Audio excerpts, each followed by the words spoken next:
Thank you very much. And, it's lovely to be back in Sweden. You are a bright, warm, welcoming people, and I sometimes, I don't know why I feel it, but every time I come here, I think, gosh, this is very comfortable. It's like coming home in a way. So thank you for that. You make us welcome. Thank you. That's right. Give yourself a warm round of applause. First of all, Jon, you've done a huge amount of movies and TV productions, etc. And you have an impressive list of over 256 credits on the Internet Movie Database as an actor alone. I mean, for the older visitors, you're the best known as Rodriguez from Shogun, Salad from Indiana Jones, or Frontaboof from Ivanhoe.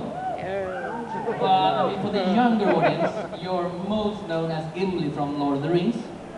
Which one of all the characters that you portrayed earlier is your favorite? Oh, the answer to that is simple. Of all the characters and all the films I've ever done, which is my favorite? The next one. No point in looking back. When you see your mistakes, your errors, your occasional minor triumph, all you have to do is look forward to the next darn thing. Make that work. I thought we should start kind of from the beginning. I mean, as I said, you did a lot of TV productions prior to, I would say, your big break in Shogun. How come you landed that part in Shogun? Well, as a matter of fact, as you know, those of you who know Shogun was a mini-series, and actually next to Roots, it was the most successful mini-series in America of all time for about 20, 30 years. It may have been beaten now, I don't know. It's set in Japan in 1600. The Portuguese got to Japan earlier, and they were trading between China and Japan.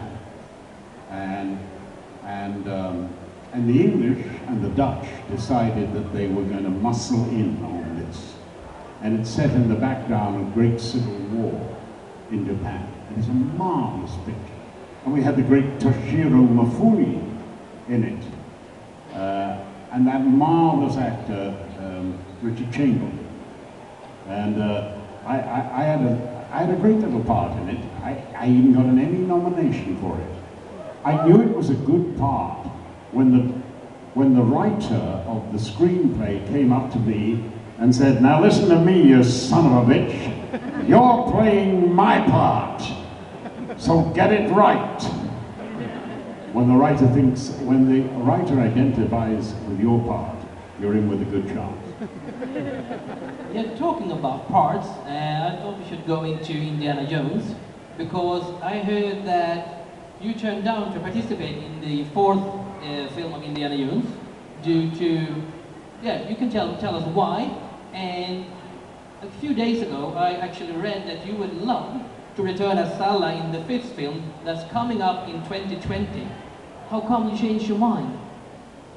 I didn't change my mind. No, they only wanted me to walk into a room, sit down, and then they were going to edit it into the wedding scene at the end. And then I'd stand up and clap at the wedding. And I just didn't feel that the character was that insignificant that one could just do that. So, in a way it would have been lovely, but it wasn't really worth the doing, and it cheats the audience a little bit. But as for the next one, if the offer came, I would probably say yes, assuming I had something to do with it. But the tragedy is that Salla is one of the last heroic Arabs in Western popular culture. And this is a tragedy for the West and for the Middle East. Actually, I would like to draw your attention to a man that I think that Salla hopefully might have become. He was a gentleman called Khalid al-Assadi, and he was the keeper of the museum and Palmyra. And when ISIS came to Palmyra, he had hidden all the valuable archaeological specimens that they had in the museum, and he refused to give them up. And at the age of 82, he was beheaded in the square, defending Syria and history. And that is a real hero. Totally worth an applause. Talking about heroes, I know a lot of people in the audience want to hear about your participation in Lord of the Rings, but I heard it was really up to your son that you did participate. Is that right? He might be in the room, I don't know. He came over yesterday just to say hi to me before he goes off somewhere and I go off somewhere. But yes, the truth of the matter is, having spent 30 years trying to be recognized, I really didn't want to spend 3 years with a full prosthetic on.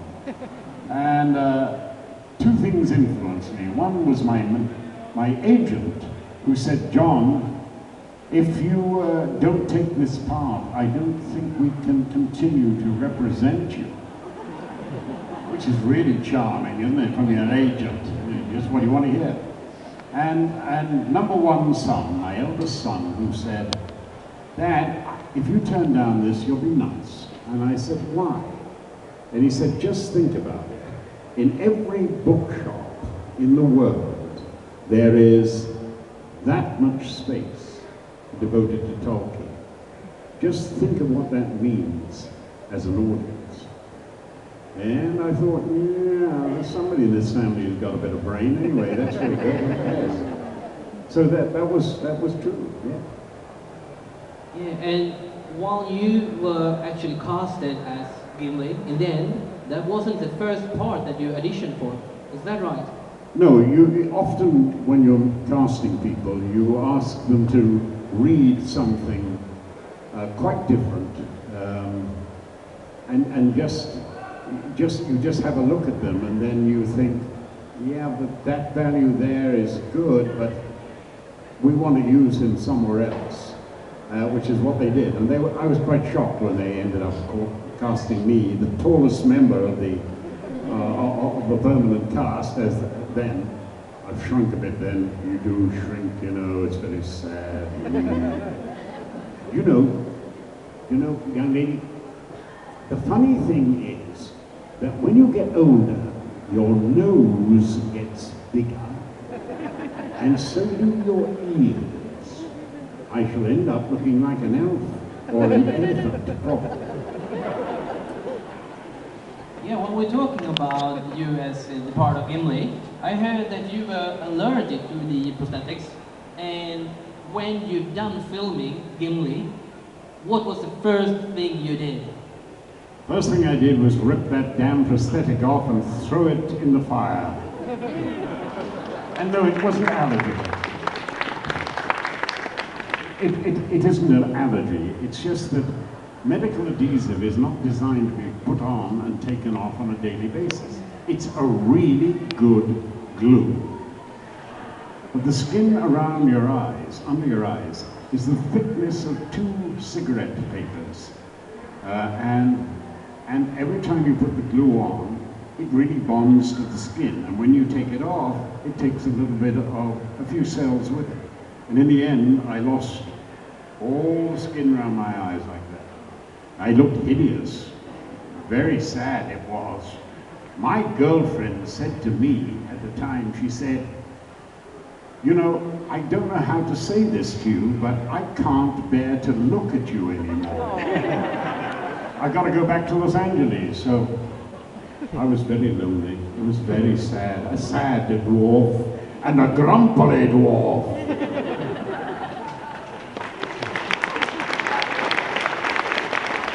Yeah, when we're talking about losing like skin, like body parts, I knew that in your youth you lost a finger when changing an engine, and you used that, call it like your body damage, to how shall I say this, surprise Peter Jackson.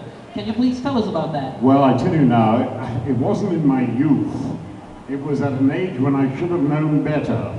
I was probably in my early 50s, I suppose, and I would like to say I was playing with my Bentley, which I actually did have, but it wasn't. It was a nasty old van, and I was stupid, and I lost the tip of my finger. Anyway, my prosthetic makeup man, marvelous fellow called Gino Acevedo, who's one of the great prosthetic makeup men in the world.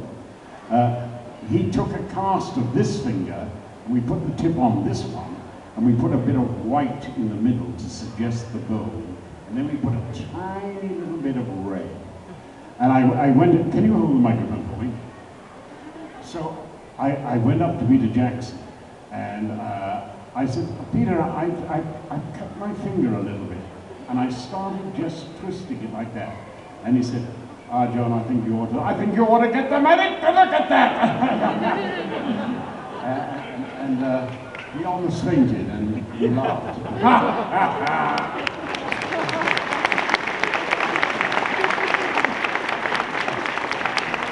Yeah, you mentioned that you changed an engine in a car, and I know that you collect old cars. Which one is your old favorite car? Oh, I love them all. I mean, it's like your children. You can't put a cigarette paper between the love that you feel from one child or another. I hate them all when they don't go. And that's very much like one's children as well, isn't it, really? You know, I'm old and simple. I used to be quite useful. I mean, I didn't have the skill to earn my keep in a garage or anything like that. I'm too slow. But modern cars with their electronics and their CPUs, they just are too complicated for the likes of simple fellows like me. So I tend to like cars pre-1976, really. And those I can understand. I mean, the joy of driving an old Triumph TR2 through the snow with no roof on it, and suddenly your fuel pump packs up. And there you are, and you think, oh, it's nearly Christmas Eve, and I'm not going to get a fuel pump. And then you remember this marvelous new invention called a screen washer. Brand new thing, a screen washer, and I had one.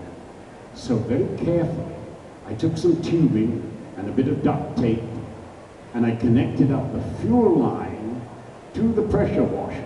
And I just kept doing that for 200 miles and got home. Totally worth an applause.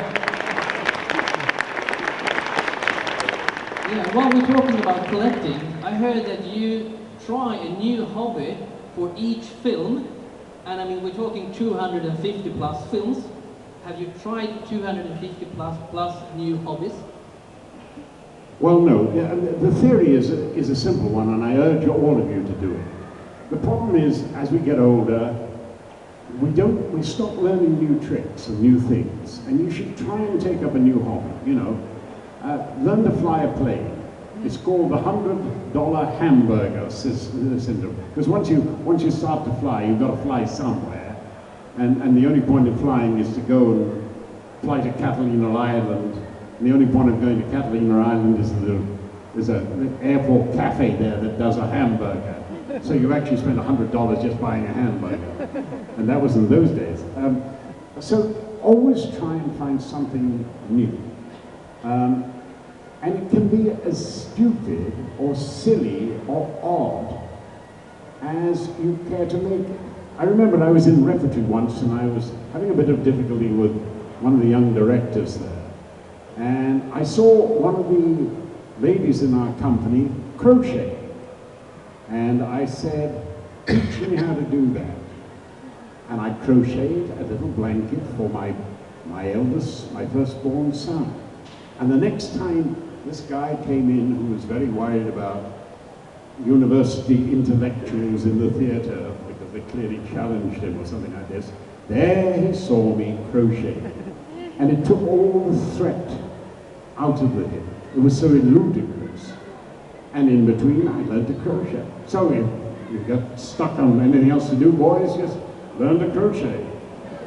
You can also try mending socks. Girls don't mend socks anymore, you know. It's a strange thing there.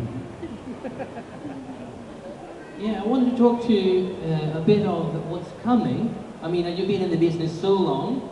You're 73 years old, but if I have a look at the Internet Movie Database, it doesn't look like you've slowed down at all. I mean, right now, you have no less than 12 production coming out this year or the next year. 5 productions are in 2018. I mean, have you ever considered to slow down? Why?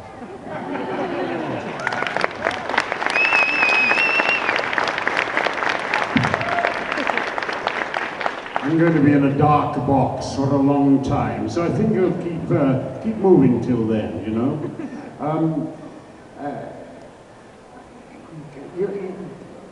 The people who need to retire are people who are physically or mentally broken by the job they do. And some jobs are just bloody hard. They really exact, you know, from your body and from your mind, an awful lot. And those are the people who should retire. But for the rest of us, we should keep going. Not because, if only for just trying to get something right for a change. Right at the moment, I've just finished a script about a subject that's dear to me. It's about one of our ancestors. Everyone in this room, this is your ancestor. And he had a brain capacity 10% bigger than you, and he was probably smarter than all of us. 20-odd thousand years ago, our hunter-gatherer forebears were probably the smartest that human beings have ever been. Everything they had to observe, they had to correlate everything, because it might just give them a survival advantage. And if they didn't get things right, after 4 or 5 days, your body gets weak, and you can't hunt as efficiently. And if you can't hunt, then that wife is going to get ill, and the child she is carrying is probably going to die. Or she has to make the choice between the baby she is nursing now and last year's baby. Which of them is going to die? When I talk about wife, I realized when I was writing it, do you realize that up until the end of the Stone Age, which is very recent, the life expectancy of a woman was 21 years. You know, we are descended from a bunch of teenage girls who did whatever they had to make sure that that baby survived. And if we forget that, and forget that their struggle has been behind our achievement and our success and our survival, then we disparage them and demean them, and do not think they were dumber than us. They were not dumber than us. There is some belief that, in fact, they were a lot smarter than us. And it's a subject that I'm passionate about. I'll tell you why. When I look at an audience like this today, I cannot assume any of the things that I could assume when I was a young university student. I cannot assume that everyone in this room believes in democracy, because some people in some audiences that I talk to don't believe in democracy. I cannot assume that some people believe that men and women should be equal in the law, because some audiences that I speak to, they don't believe that. I cannot assume that everyone believes in freedom of speech, in freedom of association. And it's not my job to make divisions between people. So I was looking to find found something that we could agree on. And in the end, by studying history and writing this thing, I realized something. I cannot tell you what the meaning of life is, but I can tell you the purpose of life. The purpose of life is to do at least as well and try to do better than your mother and father did, and to prepare your children to do at least as well and preferably better than you did. And if we lose sight of this, we lose sight of the real genesis of humanity and the genesis of the human genius and achievement. We've got to hold on to that. Our job is the custodians of life for future generations, and we must do better, and we must look after our children. Tusen working abroad. Ladies on, unfortunately we're running out of time here, but I want to finish with one very, for me, interesting question. If you're watching TV, like on the hotel or whatever, and one of your movies comes on, do you watch? No, I tell you what, if one of my movies comes on, what I generally do is slip to the next channel, and it will probably have some real magnificent acting. It will probably be called Back to the Future.